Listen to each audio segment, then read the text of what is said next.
स्वागत है बच्चे आप सभी का मेरे YouTube चैनल प्रोफेसर भाटिया में। बच्चे आज हम देखेंगे अपने लियोनटिफ इनपुट आउटपुट मॉडल का लेक्चर नंबर 2, जिसके अंदर हम पढ़ेंगे डिटरमाइन इक्विलिब्रियम प्राइस। क्या होता है इक्विलिब्रियम प्राइस, कैसे डिटरमाइन किया जाता है, कॉन्सेप्ट इसके ऊपर समझेंगे, इसका फॉर्मूला भी ड्राइव करेंगे। लेकिन बच्चे उससे पहले हम करेंगे थोड़ी सी अपने पिछले लेक्चर की रिवीजन। तो थोड़ा सा मैं अपने बारे में बता दूं बेटा, मैं हूं professor Bhatia, IIT JEE mathematics expert. तो चलिए बच्चे, सबसे पहले हम स्टार्ट करते हैं अपनी रिवीजन। रिवीजन में हमने बच्चे थोड़ा सा, मैं इस कॉन्सेप्ट को पूरा ही रिवाइज करवा रहा हूं। बच्चे हमने ये कहा था कि हमारे पास एक इंडस्ट्री का जो भी प्रोडक्शन है वो दूसरी इंडस्ट्रीज के लिए एज अ आउट इनपुट काम करता है, यानी कि एक इंडस्ट्री का आउटपुट दूसरी इंडस्ट्रीज के लिए एज अ इनपुट होता है। तो मैं ये मान के चलता हूं there are an industry I1 I2 I3 and that and that's at last IN। Then इसके बाद जो ये है यहाँ पे फाइनल डिमांड के रूप में कुछ प्रोडक्ट चले जाते हैं, और उसके बाद आता है cross output which is mean a total demand. तो बच्चे मैं मान के चलता हूं इंडस्ट्री है कोई I1, उसका जो जितना भी प्रोडक्शन है वो A1 A2 A3 से लेके AN तक ये डिफरेंट इंडस्ट्रीज को डिस्ट्रीब्यूट हो जाता है। कुछ इसका फाइनल डिमांड के रूप में चले जाता है, और इस तरीके से हम जब इन सबका सम करेंगे तो इसका ग्रॉस आउटपुट यहां से आ जाएगा। इस टेबल के अंदर बच्चे हमने ये समझा था कि कोई भी इंडस्ट्री अपना इनपुट, ये अपना इनपुट इस तरीके से डिस्ट्रीब्यूट करती है, और इनपुट जो है यहां से कुछ इस तरीके से लेती है। Took a pen again like this pen. हाँ, तो अपना जो है फिर से अपना जो भी प्रोडक्शन के लिए इनपुट चाहिए होता है उसे वो यहां से टेकर करती है। तो इनपुट फ्रॉम, तो लेती बच्चे इस सिचुएशन से है, देती इस तरीके से है, और इस तरीके से एक इकोनॉमी के अंदर डिफरेंट इंडस्ट्रीज का आउटपुट डिफरेंट इंडस्ट्रीज के लिए एज अ इनपुट भी वर्क करता है। जिसके लिए सबसे अच्छा एग्जांपल हमने डिस्कस करा था वो है इलेक्ट्रिसिटी। इलेक्ट्रिसिटी अगर आप देखो तो इलेक्ट्रिसिटी की जो नीड है लगभग आज के टाइम में हर इंडस्ट्री में पड़ती है। एंड इलेक्ट्रिसिटी को बनने के लिए इलेक्ट्रिसिटी को कोल चाहिए होता है, इलेक्ट्रिसिटी को बनने के लिए खुद इलेक्ट्रिसिटी चाहिए होती है, ट्रांसपोर्ट करने के लिए व्हीकल चाहिए होते हैं, इसके अलावा जो उनको अपने स्टील या प्लांट्स मैन्युफैक्चर करने होते हैं, कंक्रीट पे डिपेंड होती है, सीमेंट पे डिपेंड होती है, बहुत सारी चीजों पर इलेक्ट्रिक इंडस्ट्रीज भी डिपेंड होती है। तो इसका मतलब है इलेक्ट्रिक इंडस्ट्री बहुतों से इनपुट लेती भी और बहुतों को देती है। अब एक इकोनॉमी में ये इक्विलिब्रियम होना जरूरी है, क्योंकि अगर ये बैलेंस नहीं होगा तो होगा क्या कि जो इलेक्ट्रिसिटी इंडस्ट्रीज है जो भी प्रोडक्शन करेगी वो प्रोडक्शन या तो ओवर हो सकता है या अंडर हो सकता है। अगर अंडर हो गया तो बाकी इंडस्ट्रीज के लिए एज अ इनपुट प्रॉब्लम कर क्रिएट कर देगा, और अगर ओवर हो गया तो हमारे रिसोर्सेज जो है ओवर यूटिलाइज हो जाएंगे, जो एक इकोनॉमी के लिए अच्छा नहीं है। आई होप यहां से हमने बात समझी थी। फिर हमने ये कहा था कि हम यहां पे दो इंडस्ट्री ले रहे हैं I1 I2, यहां से भी I1 और I2। ये इंडस्ट्री जो है इस इंडस्ट्री को A1 A2 ये है इसके पास फाइनल डिमांड, और यहां पे आएगा हमारे पास ग्रॉस आउटपुट जिसको हम टोटल डिमांड भी कह देते हैं। तो एक इंडस्ट्री जो है दूसरी इंडस्ट्री को A1 और A2 देती है, AD इसके लिए फाइनल डिमांड के रूप में है, टोटल ऑफ A हमने यहां से निकाला। तो इन सबको ऐड करेंगे तो हमारे पास टोटल ऑफ A आता है, ये हम ऑलरेडी पढ़ चुके हैं। इसी तरीके से इंडस्ट्री 2 जो है वो B1 प्लस B2, प्लस का साइन हम बाद में लगाते हैं, B1 B2 यहां से आ जाएगा आपका B ऑफ D, एंड यहां से टोटल ऑफ B। तो ये कैसे आएगा, अगेन अगर हम इन सबको ऐड कर दे तो हमारे पास टोटल ऑफ B आ जाएगा। अब पॉइंट ये आता है कि क्या होगा अगर ये फाइनल डिमांड चेंज हो जाती है, ठीक है ना। तो क्वेश्चन ये है कि अगर हमारे पास ये फाइनल डिमांड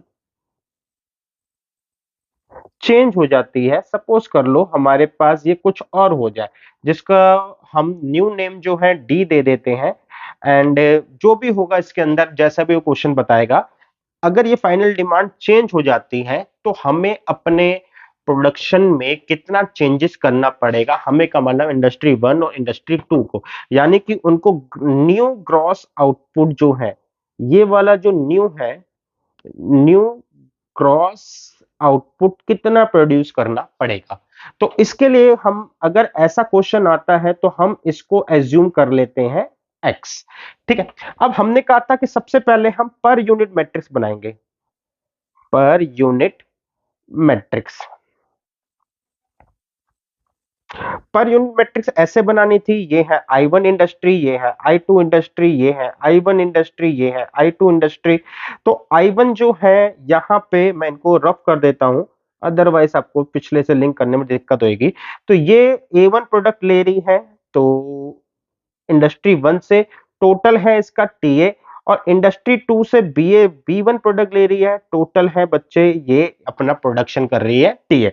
सिमिलरली बच्चे यहां पर भी अगर मैं देखूं, ए टू यहां पर आएगा, टीबी यहां पर आएगा, बी टू और यहां पर आएगा टीबी। तो अगर यहां से मैं इनको एक नया नाम दूं, तो मैं इनको नाम दूंगा A one one, A one two, A two one और ए टू टू। इनको मैंने नया नाम दे दिया, जो भी डिवाइड होकर फिगर आएगी।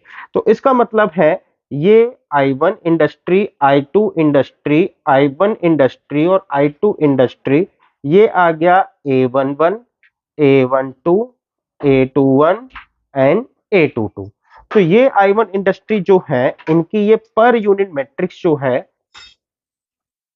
ये निकाली मैंने। पर यूनिट मैट्रिक्स का मतलब है कि एक इंडस्ट्री अगर दूसरे इंडस्ट्री का प्रोडक्ट बना रही है, मतलब सॉरी, एक इंडस्ट्री अपनी एक यूनिट बना रही है, तो एज अ इनपुट उसे डिफरेंट इंडस्ट्री से क्या चाहिए।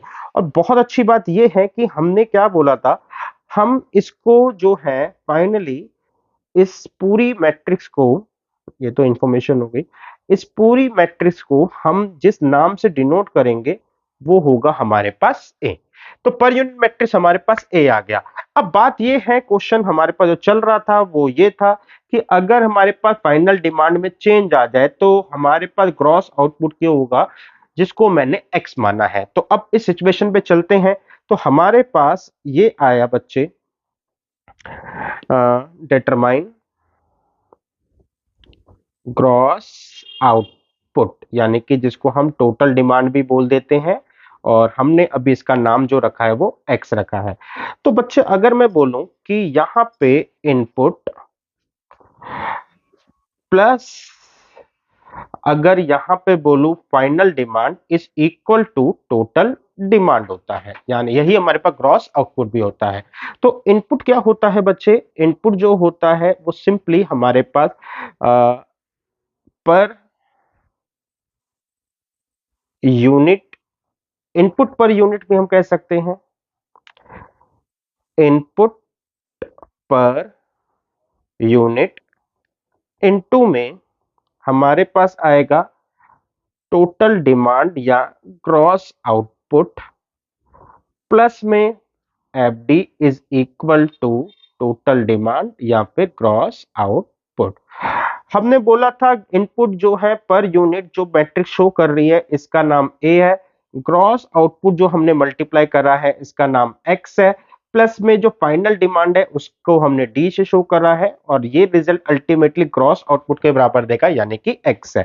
Then the resulting figure is such that कि D is equal to x minus में a x, D is equal to x common लिया आई माइनस में ए, एंड नाउ बच्चे हम यहां पे करते हैं X I minus A is equal to D. तो एक्स जो निकलेगा वो होगा आई माइनस ए के इनवर्स इनटू में बच्चे हमारे पास डी। तो this is a finally required statement जो हमें चाहिए होती है। ठीक है, जिसे फाइनल आंसर भी कह सकते हो, हमें इतनी सारी तामझाम की जरूरत नहीं है, हमें सिंपल आई माइनस ए का इनवर्स निकाल के डी से मल्टीप्लाई कर देना है। अब थोड़ा सा काम करते हैं आई माइनस ए के ऊपर। तो आई माइनस ए, आई जो है आइडेंटिटी मैट्रिक्स है 1 0 0 1 माइनस में ये होगा A11 A12 A21 और A22। अब i माइनस ए करेंगे तो 1 माइनस में ए 11 आएगा, यहाँ पे 1 माइनस में ए 11 ये हो जाएगा, माइनस में ए 12 ये हो जाएगा, माइनस में ए 21 एंड ये हो जाएगा 1 माइनस में ए 22। तो ये जो है हमारे पास i माइनस ए मैट्रिक्स हो गई। अब मैंने आई माइनस ए मैट्रिक्स को अलग से क्यों निकाला, इसकी वजह क्या है? हालांकि यहाँ पे कोई रिक्वायर नहीं है, बट हम जिस टॉपिक को पढ़ रहे हैं वो है इक्विलिब्रियम प्राइस, वहां पे इसका लिंक जरूर होएगा। तो चलिए अब यहाँ तक ही हो गया हमारे पास रिवीजन। अब चलते हैं आगे, तो इक्विलिब्रियम प्राइस के कॉन्सेप्ट को समझते हैं। मैं फिर से अपनी दो इंडस्ट्री लेता हूँ, थोड़ा हाइलाइटर का पेन मोटाई मोटी पतली करनी पड़ेगी। ये इंडस्ट्री एक्स है, इंडस्ट्री वाई, ये industry X, industry Y. Industry X जो है अपना आउटपुट जो है वो डिफरेंट इंडस्ट्रीज को यानी कि खुद को 20 देती है, फिर यहाँ पे 40 देती है। फाइनल डिमांड जो है हमारे पास कितने की रहती है? ये रहती है 40 की। सिमिलरली इंडस्ट्री एक्स जो है वाई से 50 यूनिट लेती है, या फिर ये बोले कि वाई जो है 50 यूनिट एक्स को देता है, 30 यूनिट जो है हमारे पास वाई के पास जाती है, 20 यूनिट यहाँ पर आएगी, और मैं यहाँ पे निकाल रहा हूँ ग्रॉस आउटपुट, जिसको हम टोटल डिमांड भी बोल देते हैं। तो ये जो आया इन सबको प्लस करके ये भी आया 100, ये भी आया 100। अब मान के चल लेते हैं कि हमारे पास ये जो हमने पीछे सीखा उस तरीके से इक्विलिब्रियम आउटपुट है ये। हम यहाँ पे अब आउटपुट में छेड़छाड़ नहीं है। तो अब बात आती है कि यहाँ पे हमें प्राइसिंग करनी है। अब प्राइसिंग कैसे होती है? प्राइस, किसी भी प्रोडक्ट का प्राइस डिसाइड करने के लिए हमें सिंपल ये देखना पड़ता है कि उसकी कॉस्ट क्या है, प्लस हम उस प्रोडक्ट पे कितना प्रॉफिट चाहते हैं।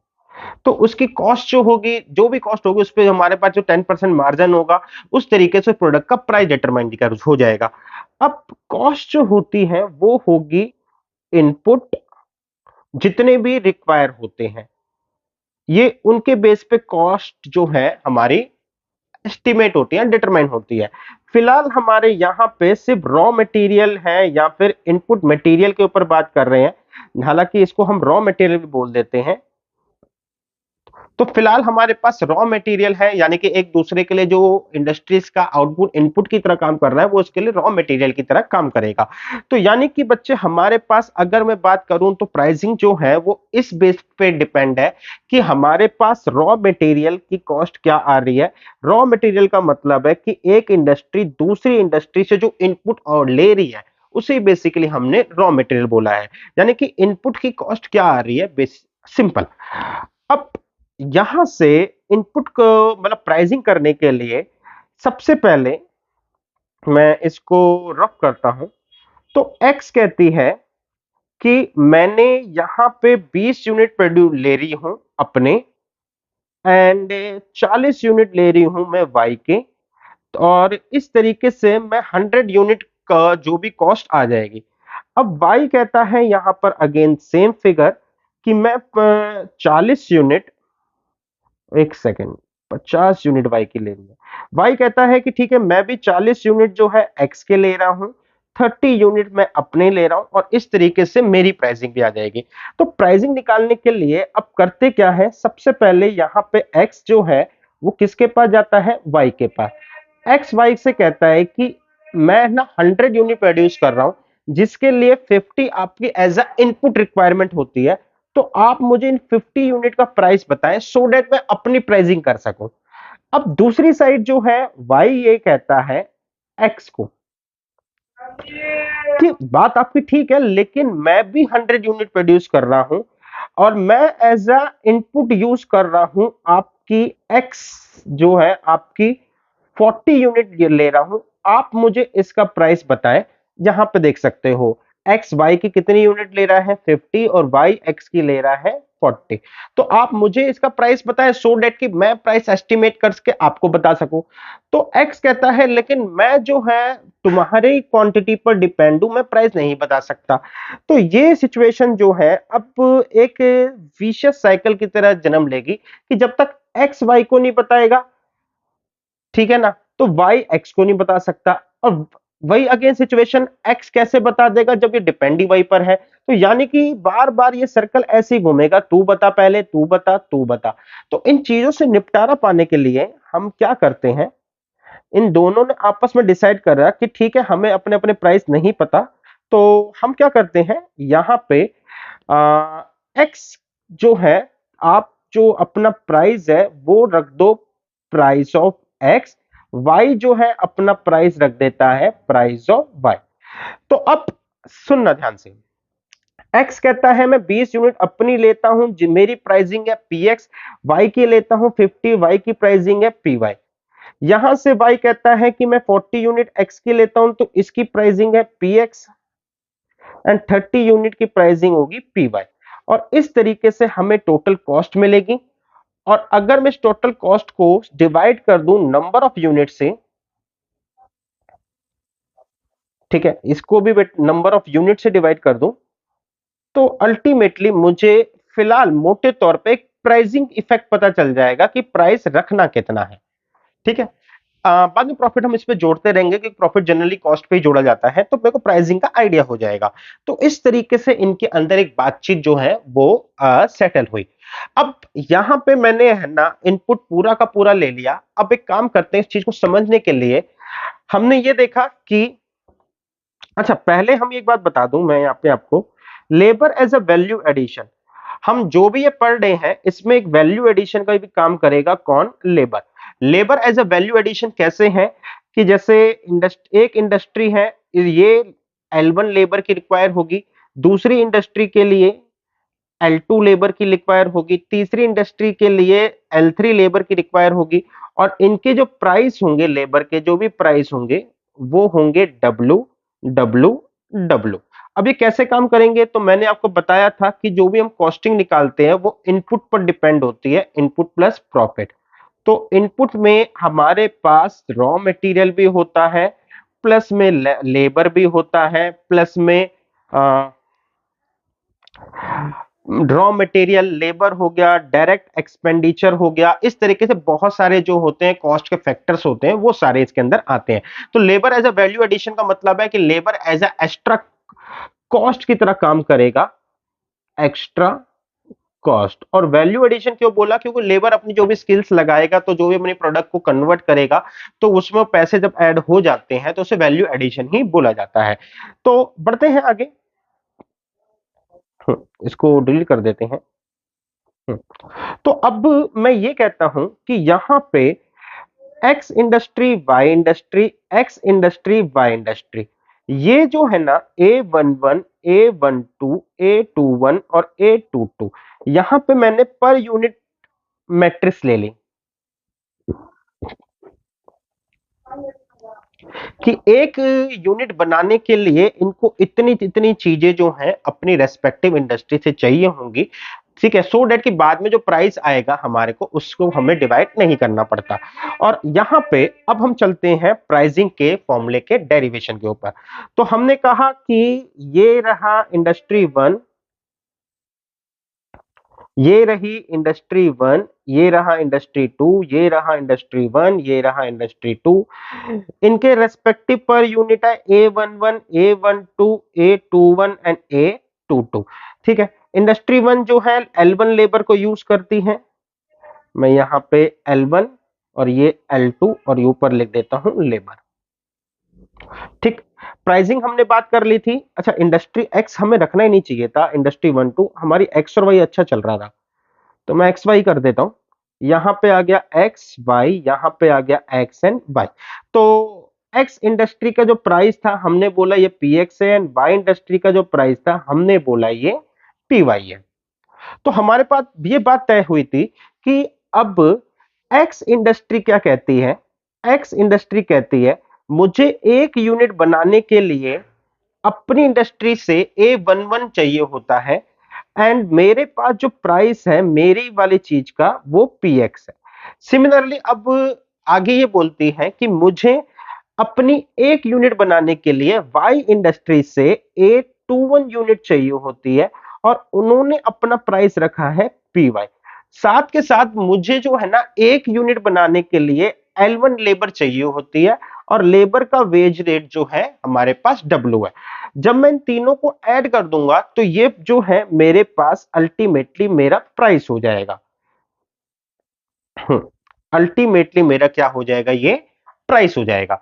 ठीक है। सिमिलरली अब वाई इंडस्ट्री भी यही बोलती है हमारे पास। वाई इंडस्ट्री कहती है कि I am also using the same concept कि मैं A12 जो है एक्स का ले रही हूं और एक्स ने अपने रेट पे दिया PX, फिर मैं ए सॉरी फिर मैं A22 यूनिट ले रही हूं और Y की अपनी ही, और मेरा जो रेट है PY है। मेरी जो लेबर है वो कितनी है, वो है L2, और मेरा वेज रेट जो है वो भी सेम है, PW के बराबर है, ये जंक्शन है। तो इस तरीके से जो भी आएगा ये मेरे पास एक यूनिट का प्राइस हो जाएगा। तो अब हमारे पास दो इक्वेशन है और हम इसको मैट्रिक्स में कन्वर्ट करके देखते हैं कि किस तरीके से सॉल्व हो पाएगा। तो सॉल्व होने के लिए मैं पूरी इंफॉर्मेशन को मैट्रिक्स में डालने की कोशिश करता हूं। तो देखो हमारे पास मैट्रिक्स में कैसे डलेगी, यहां से आ जाएगा ये A11, A12, sorry 21, A12 and A22, and यहां पे आ जाएगा ये PX, ये हो जाएगा प्राइस ऑफ वाई, प्लस में ये हो जाएगा L1W एंड L2W, एंड यहां पे हो जाएगा बच्चे आपका PX, PY। तो now consider the following situation. अब मैं यहां पे इनको नाम देता हूं और नाम देने के लिए मैं थोड़ा सा हाइलाइटर यूज कर लेता हूं। इसको मैं फिलहाल बी नाम देता हूं, ए नहीं दे रहा, कोई रीजन है। ठीक है, ये मेरी प्राइसिंग है तो मैं इसको पी नाम देता हूं। ये मेरे पास लेबर है तो इसको मैं एल ही लिख देता हूं, छोटा छोटा एल, एंड ये क्योंकि वापस से प्राइसिंग आ गया तो इसका नाम पी दे देता हूं। तो मेरे पास जो रिजल्ट आया वो कुछ इस तरीके से आया, B P plus L is equal to P. ठीक है, अब इसको सिचुएशन को हम नेक्स्ट पेज पे ले जाते हैं, BP plus L is equal to P. तो ये आया BP plus L is equal to P. हमारे को यहां पे प्राइस ही निकालनी है, एल हमारे को गिवन होगा तो L is equal to P minus में बीपी। एल की वैल्यू आ गई यहां से, अगेन पी कॉमन लिया, I minus B, and again आगे पीछे करा तो मेरे को यहां पे पी निकालने की जो सिचुएशन आई वो आई माइनस बी का इनवर्स इनटू में एल है। ठीक है, तो ये हमारे पास एक फॉर्मूला बन गया। अब इस फॉर्मूले को थोड़ा सा सिंप्लीफाई करते हैं। ठीक है, यानी फॉर्मूला इस समय से कि सिचुएशन बन गई कि आई माइनस बी का इनवर्स निकालो और एल से मल्टीप्लाई करो। ठीक है, चलते हैं आई माइनस की तरफ, आई माइनस बी। तो आई तो मेरे पास जो है 1001 है, बी जो है मेरे पास A11, A21, A12 and A22 है। तो जब मैंने इसको माइनस करा तो मेरे पास आ गया 1 माइनस में A11, ये आया माइनस A21, एंड ये आया माइनस A12, 1 माइनस में A22। ये मेरे पास क्या आया, I माइनस बी आया। ठीक है, हमने अभी अभी पढ़ा था, क्यों मैंने कहा था कि मेरे को इस आई माइनस बी ए की रिक्वायरमेंट होगी। तो आई माइनस ए को मैं यहां से उठाता हूं, और कैसे उठाता हूं, एग्जैक्टली सेम मैं यहां से कॉपी करता हूं, उसको वहां जाके पेस्ट कर दूंगा, copy and I paste the situation here. ठीक है, एंड पेस्ट, तो इसको उठाया एंड यहां पर आ गया। तो अगर मैं, ये रहा मेरे पास आई माइनस बी, इसके नीचे लिख देता हूं, मैंने आई माइनस बी निकाला, वो क्या निकला, I one minus A11 minus A12, and ये आया माइनस A21 एंड 1 माइनस में A22। तो इन दोनों में देखो थोड़ा बारीक सा फर्क है, लगभग लगभग सेम है, बस फर्क ये है यहां पे मेरे पास माइनस A212 आया है और A21 आया है। ठीक है, तो अब अगर मैं इस वाले को उठाऊं, अगर मैं इसको उठाऊं इन दोनों कंपेयर करने के लिए, कंपेयर करने के बाद अगर मैं इसको उठाता हूं तो मेरे पास क्या आ जाएगा, मेरे पास आएगा आई माइनस ए, ये रहा मेरे पास 1 माइनस में A11 minus A12 minus A21 1 minus में A22 और इसको उठा के मैं इसका करता हूं ट्रांसपोज। जैसे ही मैंने इसका ट्रांसपोज करा, ठीक है, जैसे ही मैंने इसका ट्रांसपोज करा तो होगा क्या, ट्रांसपोज में ये दोनों अपनी पोजीशन को चेंज कर लेंगे। ठीक है, ट्रांसपोज हमने ऑलरेडी मैट्रिक्स के अंदर सीखा हुआ है एंड मैं यहाँ पे ट्रांसपोज को नहीं सिखा रहा। A12 एंड माइनस में A21। एक सेकेंड, I माइनस बी यहाँ पे आएगा आपका 21 एंड 12। अब जैसे ही मैंने ट्रांसपोज करा ना, आप खुद देखो बच्चे कि ये दोनों जो है अब रेस्पेक्टिवली सेम दिख रहे होंगे। ये दोनों जो है रेस्पेक्टिवली सेम दिख रहे हैं। ठीक है, आई माइनस बी जो है आई माइनस ए के ट्रांसपोज के बराबर है। तो इसका मतलब ये है कि यहां से मैं ये कह सकता हूं कि मैंने इस सिचुएशन को उठाया, प्राइसिंग निकालने के लिए आई माइनस बी का जो इनवर्स है उसको रखा, साइड में मैंने एल को मल्टीप्लाई करवाया। अब ये जो चीज है ये किसके बराबर है, आई माइनस ए के ट्रांसपोज के बराबर है और ऊपर क्या आ जाएगा माइनस का, और ये L.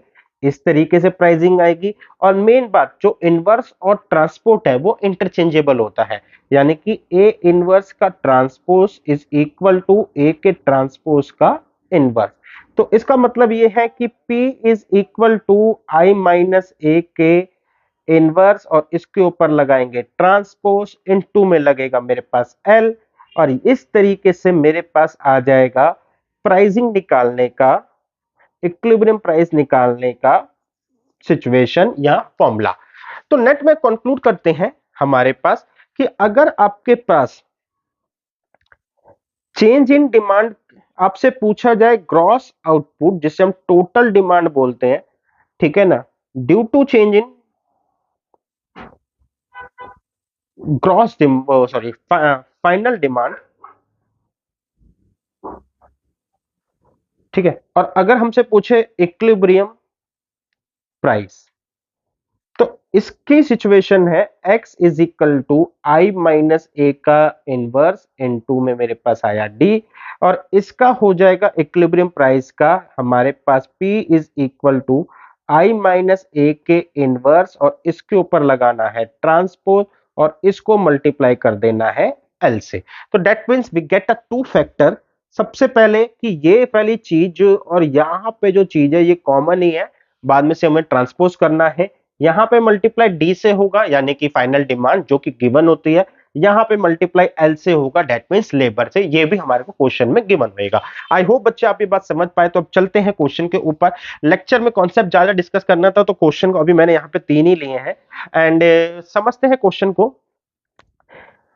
N economy produce only coal and steel, यानी कि दो ही चीजें प्रोड्यूस कर रही है। इसका मतलब है यहाँ पे कोल स्टील कुछ ऐसा लफड़ा होने वाला है। Two commodities serve as a intermediate input in each other as a production. 0.5 ton of steel and 0.7 ton of coal are needed to produce a ton of steel. Steel produce करने के लिए तो पहले स्टील की बात कर रखी है, एक काम करते हैं स्टील पहले लेते हैं, कोल को बाद में रख लेते हैं। तो मेरे पास आ जाएगा स्टील कोल। देखो क्या क्या बोला हुआ है। तो स्टील की एक यूनिट बनाने के लिए 0.4 क्या चाहिए होता है, 0.4 स्टील ही चाहिए होता है। ये बात इन्होंने यहां पे लिखी हुई है। एंड इसके बाद 0.7 जो है हमें क्या चाहिए होता है, कोल चाहिए होता है। ये बात भी यहां लिखी है।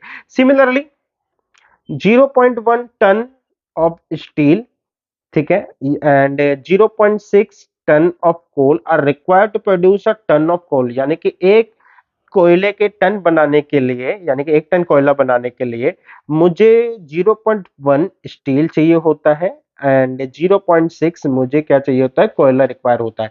No capital inputs are require, यानी कि जो हमने बात करी थी सिर्फ लेबर है, कैपिटल की और कोई नीड नहीं है। Do you think the system is viable? बच्चे याद है आपको हॉकिंस सिमोन कंडीशन वगैरह जो थी वो ये यहाँ पे पूछता है। आगे क्या पूछता है, 2 and 5 labour day are required to produce a ton of steel and coal and steel respectively if the economy need 100 tons of coal and 50 tons of steel। ये स्पेलिंग गलत हो गई है।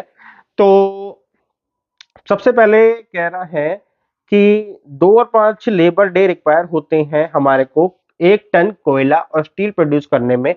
If the economy need 100 ton कोयला और 50 ton steel चाहिए, तो gross output सबसे पहले निकालो। तो यहाँ पे एक तरीके से फाइनल डिमांड दे रखी है, हमसे ग्रॉस आउटपुट पूछा हुआ है।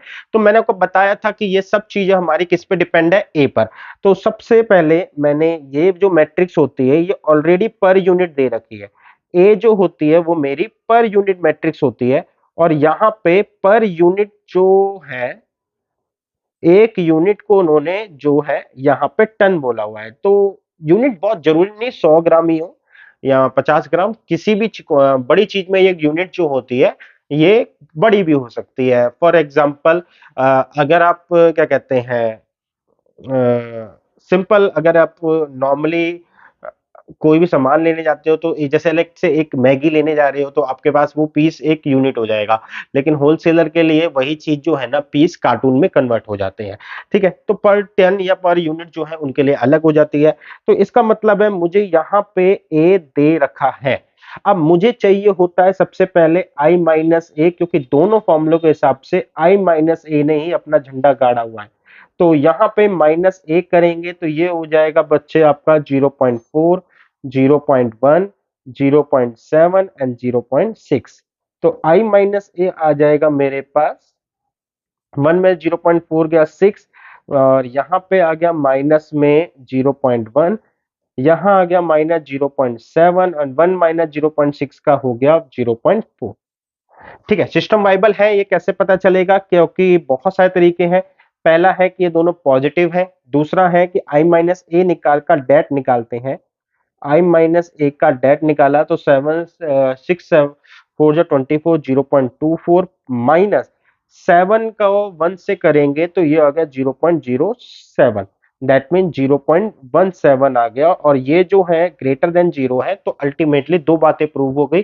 तो हॉकिन सिमोन कंडीशन जो है टेस्टिफाई मतलब सेटिस्फाई हो गई। अब हमने ये बोला कि यार हमारे पास जो एक्स निकालना है, यानी कि ग्रॉस आउटपुट निकालना है, वो निकलेगा आई माइनस ए के इनवर्स और मल्टीप्लाई किसको करना है, डी से। तो आई माइनस ए जो है हमने यहाँ पे निकाल लिया, उसको हम देखते हैं 0.6 माइनस 0.1, ये है 0.4, और यहाँ पे आएगा माइनस 0.7। ठीक है, ये है। एंड इसके साथ में इसका मेरे को इनवर्स निकालना है, इसके साथ में है डी। डी इसने बता रखा है कितना है, 100 और 50। तो 100 मल्टीप्लाई करते हैं, 50 मल्टीप्लाई करते हैं। इसका इनवर्स निकालने के लिए हमारे पास चाहिए adjoint of I minus A, up sorry sorry adjoint of I minus में ए अपॉन में आई माइनस ए का डेट। तो एडजॉइंट निकालने का सिंपल तरीका क्या था कि हमारे पास इन दो के तो आप बदल दो पोजीशन, एंड इन दो की आप बदल दो सिंबल यानी कि साइन। तो 0.7 और 0.1, कुछ इस तरीके से।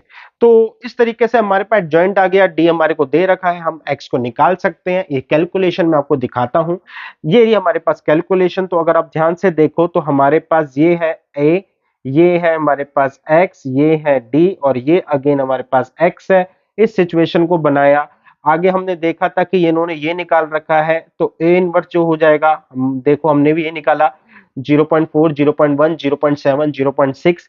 ठीक है, इनको किससे डिवाइड कर दिया, 0.17 से।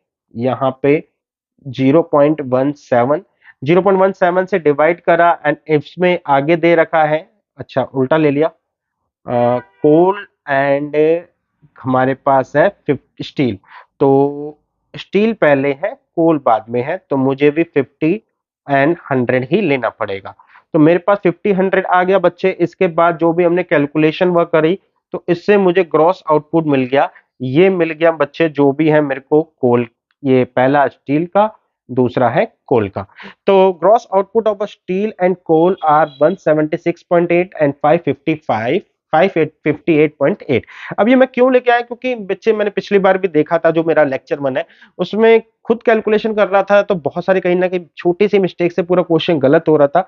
तो इस बार इस चीज को मैंने हटा दिया, मैंने कहा कैलकुलेशन इतनी मुश्किल नहीं है, आप समझ सकते हैं। तो ठीक है, आगे देखिए।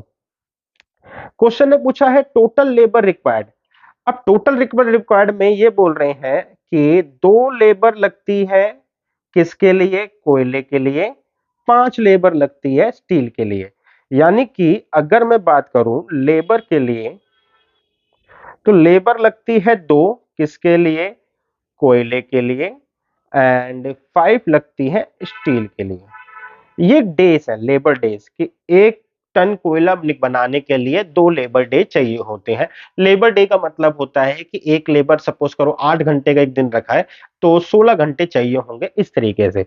तो अब लेबर डे हमारे पास है, एंड मेरे से पूछा हुआ है टोटल लेबर कितनी चाहिए होगी, टोटल लेबर डे कितनी चाहिए होगी। जब मेरे को फाइनल प्रोडक्शन पता चल गया है कोयले का और स्टील का, जो हमने आंसर निकाला वो तकरीबन तकरीबन 176 एंड 550, ये अप्रोक्स लिख दिया। तो अल्टीमेटली अब करना क्या होता है, हम इन दोनों को मल्टीप्लाई करना है, इन दोनों को मल्टीप्लाई करना है, बट ये मैट्रिक्स में कैसे होगा। तो लेबर डे को मैं एक मैट्रिक्स में रख दूंगा, एंड जो हमारा टोटल प्रोडक्शन है, ये हमारा जो ग्रॉस प्रोडक्शन है, ग्रॉस आउटपुट, इसको भी एक मैट्रिक्स में रख दूंगा। बट अल्टीमेटली मुझे देखना पड़ेगा कि मैट्रिक्स मैट्रिक्स से मल्टीप्लाई हो, ये कंडीशन भी सेटिस्फाई करनी पड़ेगी। इसलिए मैं दोनों में से किसी एक को चेंज करूंगा, एंड जो रिजल्ट है टोटल लेबर डे के लिए मेरे को वो जो है वो 1 क्रॉस 1 का, यानी कि एक ही एलिमेंट आएगा। तो मेरे को जो चेंज करना पड़ेगा वो ये होगी कि एक रो, जैसे एक रो 2 कॉलम एंड 2 रो 1 कॉलम, कुछ इस तरीके से अपनी मैट्रिक्स को चेंज करना पड़ेगा। तो देखो यहाँ पे मेरे पास लेबर दे रखी है, ये है आ गई है मेरे पास 1 रो 2 कॉलम, और ये है 2 रो 1 कॉलम। तो 2 से 2 कट जाएगा, यहाँ से 1 1 आ जाएगा मेरे पास। तो ये जो हमारे पास मल्टीप्लाई हुआ आपस में, और इस तरीके से जो फिगर आई हुआ है 2000, यानी कि मतलब ये बना कि इतना मेरे पास जो फाइनल आउटपुट की बात हुई है, ये जो फाइनल आउटपुट की बात हुई है आपकी,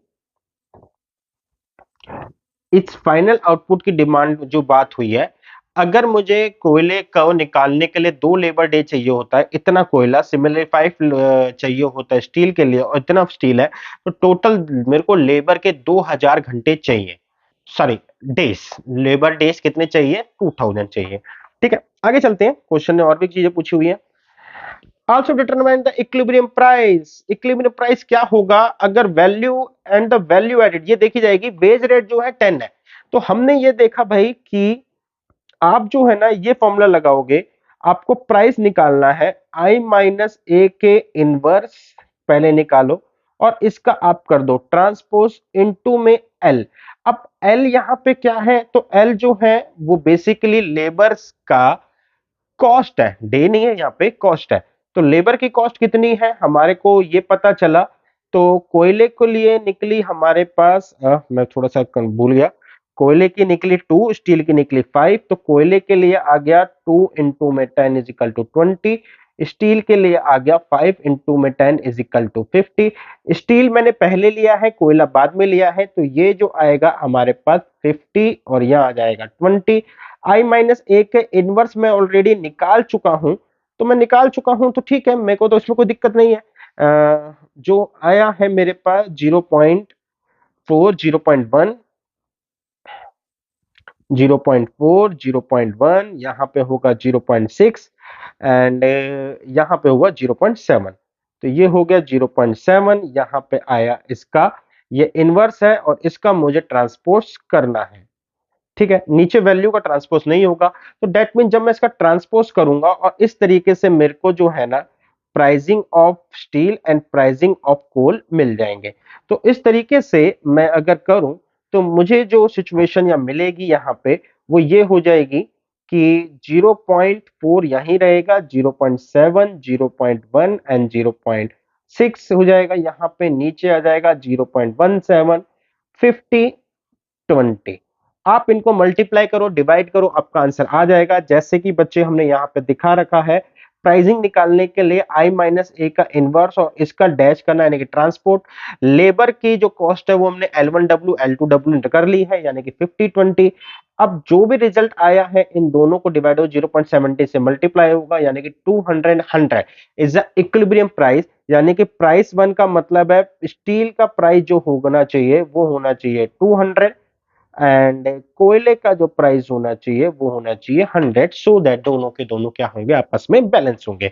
अब क्वेश्चन एक और चीज पूछी है, वैल्यू एडिड क्या है। अब वे वैल्यू एडिड का मतलब अगर मैं आपको समझाऊं, ये जो वैल्यू एडिड है इसका मतलब मैं अगर आपको समझाऊं, तो वैल्यू एडिड जो है बेसिकली हमारे पास यहां पर हमने कहा था कि लेबर जो है एज अ वैल्यू एडिशन का काम करेगा, यानी कि वैल्यू एडिड का मतलब है कि हमारे को कितनी लेबर की कॉस्ट एक्स्ट्रा पड़ी, ठीक है, या एक्स्ट्रा भी नहीं बोलेंगे, मतलब लेबर कॉस्ट कितनी पड़ रही है। तो सिंपल है, अब मेरे को यहां पे मुझे ये पता चल गया कि मैं जो है 2000 घंटे यूज कर रहा हूं और लेबर जो है दोनों टाइम 10 रुपए ही ले रहा है, तो 2000 इंटू 10 20,000 जो है हम इजीली इस तरीके से कैलकुलेट कर सकते हैं। और अगर इस तरीके से नहीं जाना, तो अगर आप देखो तो इन्होंने क्या कर रखा है, इन्होंने बताया हुआ है कि इतना हम प्रोडक्शन कर रहे हैं, ये मेरे लेबर की कॉस्ट है। अगर आप प्रोडक्शन टोटल प्रोडक्शन को लेबर कॉस्ट से मल्टीप्लाई कर दोगे तो आपका 2000 रुपीज आ जाएगा इस 20 से। बट मेरे ख्याल से कि आप सिंपल है, आप यहाँ पे दिखाओ टोटल लेबर रिक्वायर्ड 2000 है एंड लेबर का जो प्राइस है वो है 10 रुपीज, तो अल्टीमेटली मेरे पास 20,000 वहां से भी आ जाएगा। उम्मीद करता हूँ बच्चे आपको क्वेश्चन समझ में आया। तो value addition and labour requirement is like ancillary part, अगर आपको ये पता है तो ये छोटी सी चीज आप निकाल लोगे, ये हर क्वेश्चन में लगभग पूछी हुई है। तो अगले क्वेश्चन में चलते हैं। तो बेटा हमारे पास फिर से बोल रखा है country produce only two goods X and Y, the commodity serve as intermediate input in each other production. दोनों का यूज एक दूसरे के प्रोडक्शन में होता है। 0.1 unit of X, 0.55 unit of Y are needed to produce a unit of x and 0.4 unit and 0.2 unit of y needed to produce a unit of y। यानी कि जो इंफॉर्मेशन दे रखी है सिंपल है, सबसे पहले मैं उसको लिख लूं, ये है एक्स वाई एक्स वाई। यहां पे एक्स के लिए कह रहा है 0.1 मुझे अपनी चाहिए एंड 0.55 मुझे वाई की चाहिए। वाई कह रहा है 0.4 जो है मुझे x की चाहिए एंड 0.2 मुझे y की चाहिए। The information is now a better present, ठीक है। इन एडिशन टू दिस यहाँ पे कह रहा है 4 unit and 2 unit of a primary input. Primary input जिसकी हमने बात करी है यहाँ पर वो कौन है, लेबर। और needed to produce each unit, तो यानी कि इसमें लेबर कितनी चाहिए हमारे पास, इन 4 यूनिट यानी कि 4 और यहाँ पे 3। तो यहाँ पे बताया नहीं हुआ, ये डे भी हो सकता है, आर भी हो सकता है या कुछ और भी हो सकता है, ठीक है। क्वेश्चन ने पूछा है हमारे पास अगर हम 240 और 140 यूनिट बनाए एक्स एंड वाई के रेस्पेक्टिवली तो फाइनल कंजम्पशन है वो, तो हम क्या करेंगे। तो ठीक है, ये हमारे लिए ए का काम करता है, आप सबको पता चल गया। तो ये हमारे पास आया ए आ गया, तो सब कुछ काम हो गया 0.4 0.55 एंड 0.2। तो सबसे पहले हम चाहते हैं कि आई माइनस ए डेट कर ले। आई माइनस ए डेट का मतलब है 1001 माइनस, हमने कहा 0.1 0.4 0.55 एंड 0.2। तो 1 माइनस 0.1 हमारे पास आ जाएगा 0.9 एंड माइनस 0.4 0.55, 1 माइनस में तो हमारे पास आ जाएगा 0.8। ये नेगेटिव हो जाएगा,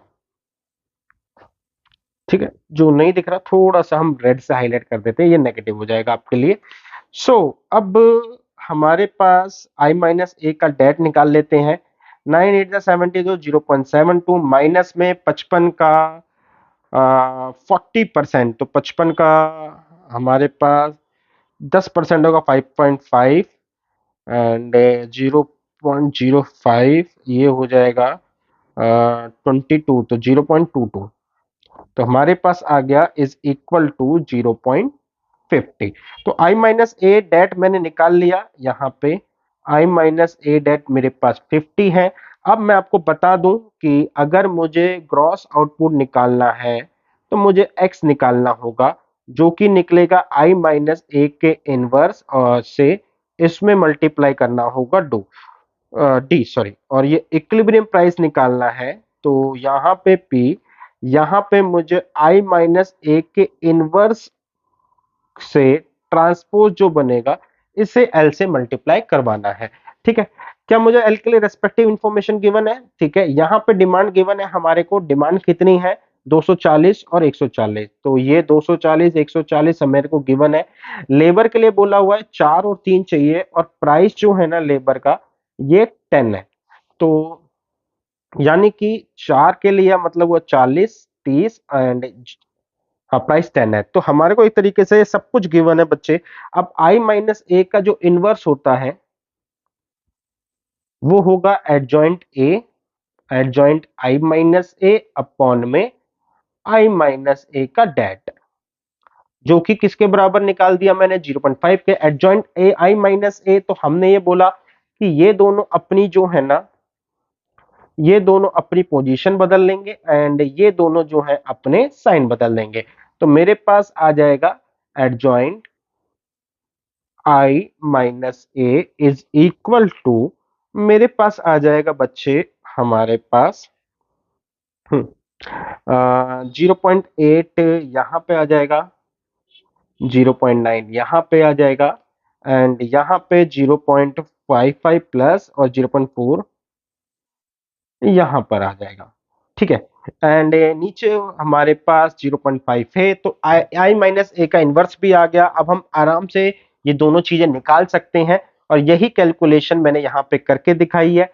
देख सकते हो आप, हमारा ये 0.4 निकला, ये हमारे पास यही आया।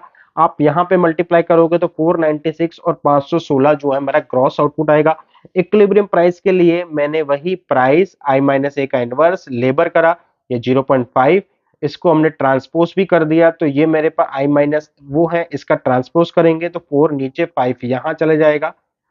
ठीक, तो ये आपको दिख भी रहा होगा, 40 30 मैंने निकाल दिया, तो 9786 हमारे पास इक्विलिब्रियम प्राइस आ गया। तो यानी कि हमारे पास क्या इंडस्ट्री स्पेसिफाई थी, बता रखा था? नहीं, बता नहीं रखा था। ठीक है, तो प्राइस जो है एक्स का जो आया है हमारे पास 97 और 86 आया है।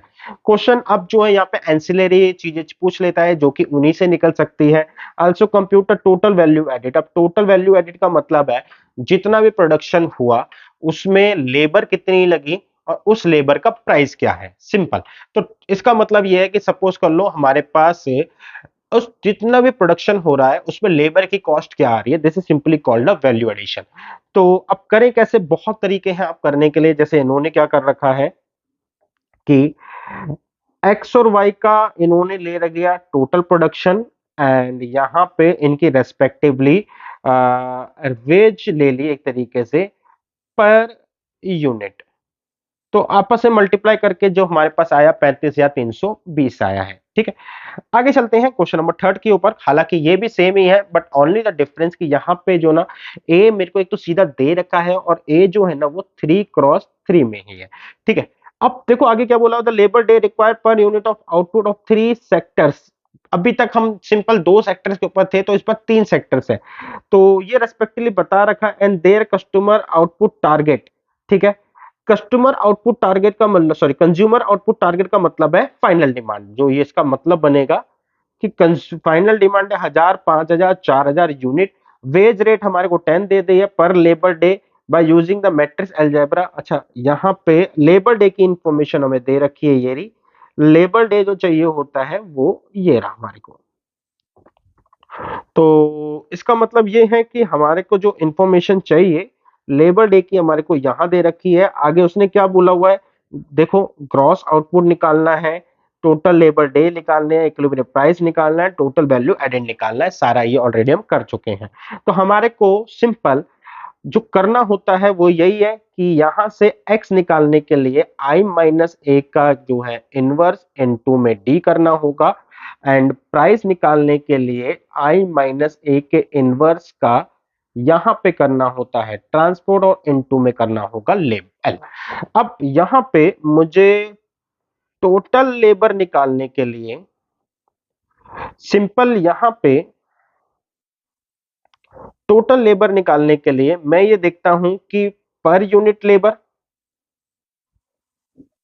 And total production. बस ये जो इंफॉर्मेशन है इनको मैट्रिक्स में डालना है। कैसे डालना है? ये 1 into 2 और ये होगा 2 into 1। ठीक है, एक रो दो कॉलम, तो एक रो दो कॉलम जो हमारी इस तरीके से बनेगी। ठीक है ना, यहाँ पे ये आ जाएगा और ये आ जाएगा। पर यूनिट लेबर जो उन्होंने ऑलरेडी दे रखी है कितनी है? 0.7, 0.47 एंड 1.2। और मैं एक बताना भूल गया बच्चे, ये 3 का है तो ये 3 आएगा यहाँ पे। हम्म तो यहाँ पे 3 आया। यहाँ पे भी 3 आएगा। तो यहाँ पे है मेरे पास 0.4, 0.7 एंड 1.2। अच्छा, वैल्यू एडिशन का मतलब होता है, सिंपल है, टोटल लेबर इनटू में वेज, जो भी इनका रेट है। ठीक है, वेज रेट जो है मेरी कहानी के अंदर कितना है? 10 रुपए। तो ये 10 है एंड टोटल लेबर जो है वो हमारी यहां से निकल जाएगी। तो पहला सिंपल तरीका है इन दोनों को आपस में मल्टीप्लाई कर दो। अदरवाइज दूसरा तरीका है टोटल प्रोडक्शन इनटू में लेबर कॉस्ट। ठीक है, ये है पर यूनिट। तो एक यूनिट पे लेबर कॉस्ट पता चल जाएगी, वो क्या होगी? यहां पे होगी L1W, L2W एंड L3W। और टोटल प्रोडक्शन जो है हम यहाँ पे अभी निकाल के आएंगे, वो यहाँ पे पुट हो जाएगा। तो ये इंफॉर्मेशन है बच्चे हमारे पास। डी ऑलरेडी हमें दे रखा है यहाँ पर कितना?